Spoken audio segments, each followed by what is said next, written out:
Olá pessoal, bem-vindos ao canal Sérvia para Todos. No vídeo de hoje vamos mergulhar na fascinante era medieval.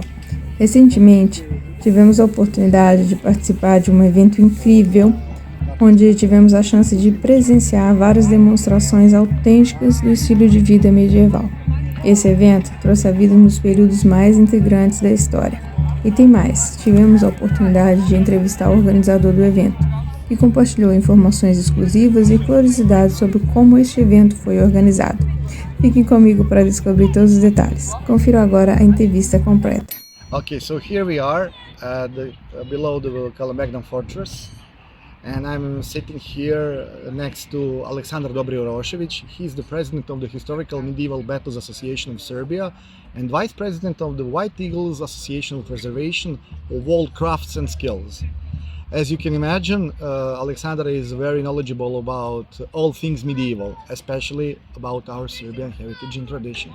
So my first question to Aleksandar would be something about history of the Association of the White Eagles. Hello Aleksandar, welcome to our channel. Hello, it's really nice to be here and thank you for your invitation. So about history of association, we are get together like 14 years ago, and there was three young students of Belgrade University back then, and we wanted to do reconstruction of medieval Serbian heritage. Back then there was not a lot of people that we could learn from, and then we decided to make our own association that was in charge of reconstructing medieval armor, medieval clothing, medieval cuisine, everything that involves medieval culture that Serbia is famous for. So that was 14 years ago, and from three members that we had back then, now we have 120 members. Wonderful, wonderful. And the name White Eagles comes from two sides. One of them is that the national symbol of Serbia, it's two-headed white eagle, and because there was three guys at the beginning, so that is the plural, and it's White Eagles. And the second one is that our oldest ancestor that we can have in our family, his name is White Eagle. Yes, if I'm wrong, you correct me, it's 17 generations. Yes. So as you will learn, Serbian people, Serbian nation has one of its peculiarities is that has preserved the lineage through 17 generations, which is something biblical, really. So I'm very proud that my fellow Serb next to me can explain you some more about this. So my next question to you, Alexander, would be, tell us something more about the purpose of the Association of the White Eagles. Well, the purpose is to present to ordinary people as easier that we can what was the medieval history and what was the situation in Serbia, especially in 14th century, from period of 1456 to 1356 to 1389. So that is the period between when Serbian Empire collapsed, and after that we started the war against Ottomans that lasted for more than 70 years, that unfortunately we lost, and that we got conquered by them. But anyway, we wanted to preserve and to show ordinary people, for example, how can you make the leather bags, how can you make a belt with medieval tools, how can you do blacksmithing, how can you make a sword, how can you make a horseshoe, that is not the stuff that is ordinary. How can you make the armor from medieval period? Definitely. And the historical background of those items, we used fresks from monasteries, especially from Serbian monasteries. Yes. Also findings that are in Serbian Museum, and everything that you can see on our events. And basically what we do, it has a really strong historical background, and it has evidence that existed like it was presented. So we are not making up any evidences. We are not making up any details. Yes. So we are trying to be 100% Accurate. precise. Yes. And accurate. If I can add, a very good thing that you mentioned, the Serbian frescoes are well renowned, especially like White Angel, as you know, and all the others. If I may say, they are like medieval photos. Yeah. Frescoes like moments taken in time. Yes. And painted, of course. Yeah, most of them. Yes, and it's like, for example, one of famous Serbian frescoes is in monastery Dečane on Kosovo and Metohija, in southern part of Serbia, where Jesus is presented with the sword. Yes. And actually, that is probably the only fresco on the whole world where Jesus is presented with the sword. But the interesting part is that sword is one-handed sword. That length of that sword is 80 centimeters, and the width of that sword it's 4 centimeters. So we did reconstruction of that sword that was presented of the fresco. Yes. So the painter of the frescoes, he looked at the real one and do it. Definitely. Yeah. So just in the hands of Jesus Christ, it has special significance because it can symbolize the last judgment. Because yes, He's the one to judge us all. Yeah. So basically, like the church says in holy books, it's like, I'm not here to bring peace. I'm here to bring the sword, to divide the good from the evil, for now and forever. Definitely. So thank you very much, Alexander, for this answer. It was very interesting. The next thing that I would like to ask you about Bohurt. What is Bohurt and its timeline development both in Serbia, and especially interesting for our viewers, what are the connections of Serbian Bohurt practitioners with South America? Well, it's actually a good question. Bohurt is, I'm gonna go a bit through history. Of course. Bohurt is actually medieval tournaments that was held in Europe, and actually that was tournaments that was practiced by fighting on the foot. So everybody knows about jousting, fighting on the horses and stuff, but this is fighting on the ground. And actually root of the word is Belhurt, that means unit on French, on Old French, and that was spread through Europe. Anyway, during the late 90s and beginning of 2000s, this sport started to exist in Eastern Europe, in Russia, Ukraine, Poland and Belarus. And actually you are fighting in medieval armor with the medieval weapon, and the goal is to bring your opponent on the ground. So the winner is the one who is standing.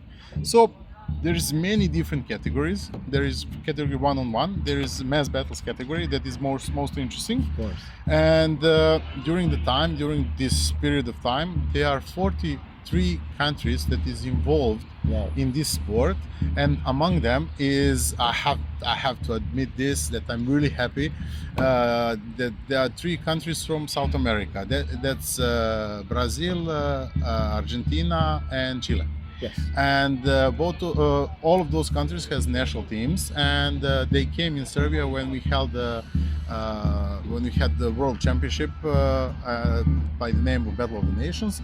And last year, on the field behind me, there was a team that was brought from federation in South America. The name of federation is Alacom, and it was fighters from Chile, fighters from Argentina, and from Brazil. Yes. Interesting. So I suppose, as we all know, back then in the 14th century there was nothing medieval this European culture back in South America. So many people in South America who are of European descent probably are interested because they can see how their forefathers lived and fought battles 7 centuries ago, when all those countries didn't even exist. Yes, exactly. So most of people that are interested in this type of fighting, this type of Of course. sport, is people that they are European descendants, origin, yes. from European origins, especially from Germany, from course. Italy, a lot. I have to admit this a course. lot, and also. We helped to preserve that culture also in South America. So we Good. supported the tournaments that are now these days in Argentina, and we are often go there to fight. And I'm hoping that in the future we're gonna go also to Chile and Brazil to participate on their tournaments. But 5 years ago, we had cooperation between Brazilian national team and Serbian national team, where we brought them in Belgrade and we did trainings together, and they stayed here for some time. So if the guys from Sao Paulo are watching this, I have to say hello to everybody. Saudações para São Paulo, para Brasil, especialmente para de mim. One more thing, can you just tell me again the name of the South American Federation? Alacom, yes. Alacom. Yes. So Alacom is whoever is interested over there in South America to join the federation. Just type in Alacom on Google search and you will find anything about it. And last tournament, if I remember well, Alexander told me that it was in Buenos Aires. Yes, that was held in South America, where it was open tournament, where teams from all over the world could participate. And then we make the team from Europe, and 6 of us went there, and it was middle of summer there. And here was like winter. So it was January over there. Yes, yeah, and it was too hot for us. But anyway, that is the biggest tournament that South America has it, and it's in Buenos Aires. And there was 16 teams there, and also there was teams from Argentina that has roots here in Serbia. How come? Yeah, I was so surprised to see the guys that had his name Striglav, like toponyms in Serbia, and then explained me that is their ancestors came in Argentina much more before World War I even. Yes. So that was really big surprise for us. Yes, Argentina has the biggest South Slavic immigration in whole South America. There is estimation about 100,000 Serbian descendants in Argentina, of course, Croats, Slovenes as well. Well, like sir. Yes. Now, I would be very interesting for you to tell us something that interests me the most, because I would like to present this to our listeners and watchers. Tradition of the medieval culture of Serbia, which encompasses many things. And now, this is my central question to you. Can you tell us something more about this traditional medieval culture, all aspects of it? Okay, it's like this. I also forget to mention my education is I'm engineer of mining. So I'm working in the mine. I do excavation and stuff. And all this, actually the law in Serbia, it's made in 14th century, and actually it was generally made because of law practice, but also because of the silver mines and copper mines that Serbia had in 14th century. Yeah. And basically in that period of time, 25% of all silver that was in Europe was coming from Serbia, from couple of mines in Serbia. Yes. And in that period of time, we were so rich that, for example, we hired German mercenaries to protect our king, to protect our emperor. Also as miners. Also famous as miners. Sasi. That is we say here in Serbia Sasi, but that is Saxonic. Sax and Saxons. So Saxons. So you can imagine, like in medieval times, Serbian people didn't want to go underground to work, to be in danger and stuff. So we brought Germans to work for us. Now these days, it's all vice versa. It's vice versa. But also with them, there was expansion of Serbian culture, and we had a lot of money, and basically our emperor Emperor Dusan could afford to, for example, buy 6,000 armors. He has standing army. Yes, of course he had standing army. So there was no, people that you could mobilize. You know, it was standing army that had salaries, that had the armors. And for example, we still have a receipt for 6,000 armors that was bought in Venice and brought to Serbia. So that is equivalent of 6,000 tanks in these days. Definitely, Yeah. definitely. Yes, it is interesting for many people, even Serbs. Many Serbs don't know how powerful and wealthy was Emperor Dušan's empire, the wealthiest one in the Balkans, much wealthier than Byzantium back then, which was already waning and breathing its last days. Anyway, can you tell us something more about how did you manage to reconstruct Serbian medieval food? For me, it is something fascinating. Serbian food from medieval ages. Well, actually, we have still written recipes. Yes. What should they use and how they can make food. So basically, one of original Serbian food, Serbian name, and whoever in South America watch this is popara, and basically that is it's made out of grain from wheat or from, well, the Serbian name for the plant is helda. I basically don't know English word for it, but anyway, Look it up. Yeah. But anyway, it's cooked and roasted at the same time with add of water or milk or with the cheese, and that was common food, like probably wealthy people was eating that too, but that was the food of the commoners. It was really strong. It could be eaten every day, and you had a lot of strength to work whole day on the field. Yes. Also, there are a lot of recipes how you should prepare the meat. For example, they didn't have a lot of salt, and salt wasn't used that much anyway. It was very expensive back then. That too, but they didn't like salty food. Yes. They used most of the meat. It was prepared with honey and with wine. And mead. Yeah, Yes. with meat also. And they always wanted to stuff food. So, for example, they hunt a deer. Yes. They open the deer and fill inside with the lamb, and inside of the lamb they put the geese, and in the geese they put the chicken, and they close that and they roasted that for a long period of time. Interesting. Yeah. So that is one of the recipes, and also we have a recipe for the bread, how you should make a bread, and it was made from wheat flour, and basically they figure it out that if you leave flour mixed with water in some period of time for 2 or 3 days, there's something happened with that, and when you use it in next day to make the bread, your bread is going to be bigger. Back then they didn't know for any bacteria that is good for us, and then fermentation, yes. So they figured out something is happening, you should do that, and then we make bread like that. Yes. And also I know that they use a lot of dairy products. Oh yes.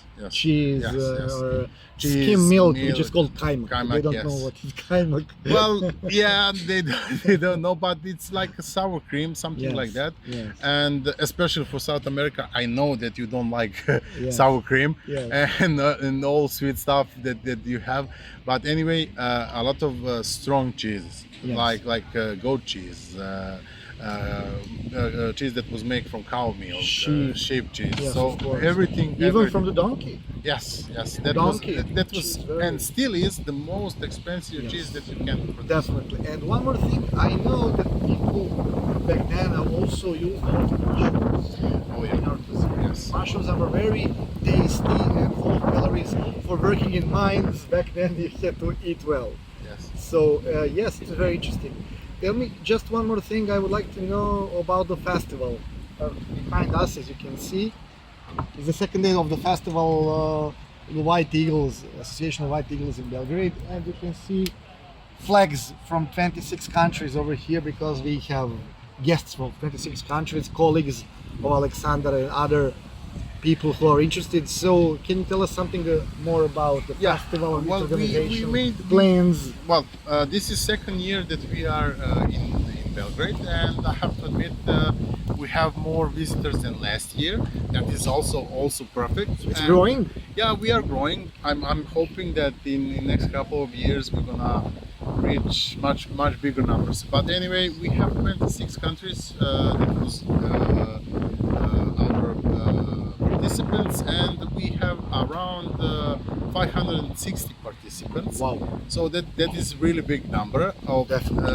Of those 560 participants, we have 100 only booked fighters. Wow. So Imagine people, 100 people here fighting. It's like a small battle. yeah. Enacting small battle here alive. You can see that if you come here. And also we had 80 participants in archery contests. Oh, So we okay. had 80 archers as well, and we had 50 light infantry fighters. So that was also beautiful. Anyway, this is our actually third day of festival. Third, sorry. Yeah, So it this started is on our Friday. third, Wow. and My apologies. by now we had around 15,000 visitors. Wow. So that is Wonderful. not a lot for Belgrade, Definitely but not. actually I'm still proud that we are this big, and I'm hoping that next year we're gonna be bigger. But anyway, last year fighters from South America was fighting here, and we are gonna bring them back again next year. E se gente do Brasil ouviram isso, então precisam chegar de novo na Sérvia. Estão bem-vindos aqui sempre. One more thing, what caught my attention a lot, and you mentioned that when we were walking over here, I heard some participants reenacting, for me, very interesting and important stuff, music. I think music speaks a lot about every culture. Yes. So you mentioned that there are some people, some Hungarian Yeah, participants. today we had well, this festival we had one band from Hungary Hungary? that do a reenactment of especially medieval music. Yes, And basically the music back then didn't had a lot of notes, of course. so it was not that fast. Of course. Like the church didn't allow it to be that Of fast, course. but still it was really catchy. And there are big difference between Eastern music and Western type of music. So Western type of music had a lot of influence by Catholic Church, Of course. and those dances were really slow and really simple. Like menuet Yeah, something like in that. Yeah. French. And over one more thing, music was then practiced and produced practically only on the courts, Yes. not in the houses Yeah, by common people. So it was for aristocracy, for nobility. They could have pleasure to enjoy music played by professional musicians. Common people couldn't even dream of it. Yeah, they basically were happy if they see one instrument for Yes. their whole life. Yes. But anyway, here in Serbia, because we are really good on a good spot, we had the music from that was influenced by East, by Byzantium Empire, and our music. So our dances are much faster than for example, at that time was, for example, on French court or something. Of course, like that. because Serbia, unlike France, is a crossroads Yeah. between the two continents, and many influences pass through here. So it's good that you even managed to reconstruct some of the musical instruments. You have some. Yeah, instruments reconstructed. they are instruments exactly like it was looked back then. So basically, those are string instruments, and a couple of them are blowing instruments. Yes, of course. Well, since the festival will end soon and Alexander is very busy, we couldn't ask too much of him to prepare some more stuff to show us arms and the instruments. I'm sorry that I couldn't show you musical instruments, especially some arms that are incredible, and you can see even some armors over here with those openings only for eyes, which is incredible. Hopefully next time when we do some video on this festival, we will prepare better and prepare some arms to show and some instruments so that people can have idea. It's good that you explain, but when they see that, it's even better, as you can imagine. Well, I think that would be it for now. Once again, thank you very much, Alexander, for Thank your you. time. I hope people will like this and will get in touch with Association of the White Eagles, because it has noble goals, and it's something that should be preserved by all costs, because if we lose our identity, we are nothing. Thank you once again for your effort, Alexander, and until next time. Thank you. Bye. Thank you.